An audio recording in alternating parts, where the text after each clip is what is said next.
So with the James-Lange theory of emotion, it can be summarized as the event leads to arousal and then to interpretation and emotion. James-Lange theory stated that physiological arousal comes first. A particular event, which could be a stressor or a threat in the environment, activates the hypothalamus, which instructs the sympathetic division of the ANS, which leads to the release of adrenaline, creating physiological arousal. And this arousal is experienced as an increase in bodily activity, such as faster heart rate and increased blood pressure, the beginning of the fight or flight response, as we talked previously. And then emotion comes afterwards. It is then up to the brain to interpret these physiological changes. The result of these interpretations is an emotion, which might be a sense of fear, excitement, or even love.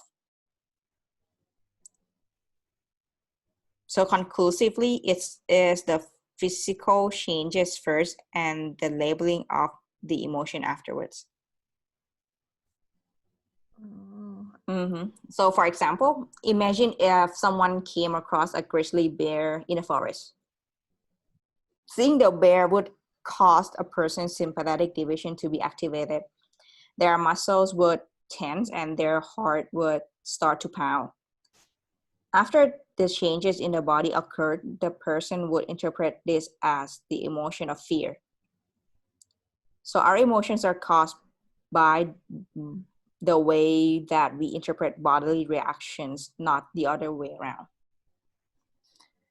Therefore, if there are no physiological changes in the body or these are not noticed, then no emotion will be experienced. For instance, if you presented a talk to your class and your heart rate remains steady, you do not get a dry mouth and so on, then you would probably conclude that you were not nervous. It is physical changes in the body that cause the emotion we feel and cause us to react to the situation we are in. So let's evaluate this a bit. With the strength of this, one strength of the James-Lange theory is that there are real-life examples of emotions following physiological arousal.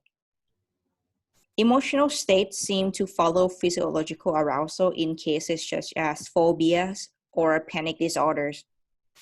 For example, a person may trip and fall down in public, which leads to an emotional reaction such as anxiety or embarrassment, which then leads to them avoiding public situations as an association has been formed between the situation and the emotion. This suggests that the emotion and avoidance occur as a result of the physiological reaction as predicted by the theory. However, there are two weaknesses. One weakness of the theory is that it has been challenged by other theories, specifically Cannon-Barth theory. The Cannon-Barth theory argues that people experience emotions at the same time as physiological arousal simultaneously and not one after the other. For instance, we feel embarrassed, which is the emotion, at the same time as we blush, and that's the physical reaction. The Cannon-Barth theory also argued that some physiological changes, for example, like during the exercise, do not necessarily lead to an emotion as James-Lange theory would predict. Thus, the Cannon-Barth theory draws attention to emotional situations that the James-Lange theory would struggle to explain. Another weakness is that the two-factor theory suggests emotion is more complex. The two-factor theories of emotion says that the James-Lange theory is correct.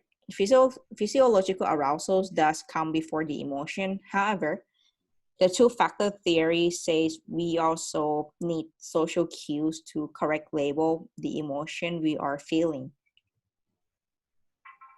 for a case scenario, if your heart is racing and you are in a dark alley and you hear footsteps behind you, like in one of those like horror movies, you will feel fear, no doubt, out of question. However, if you experience the same racing heart but you are kissing someone you like, you will feel excitement and enjoyment, not fear. Ooh.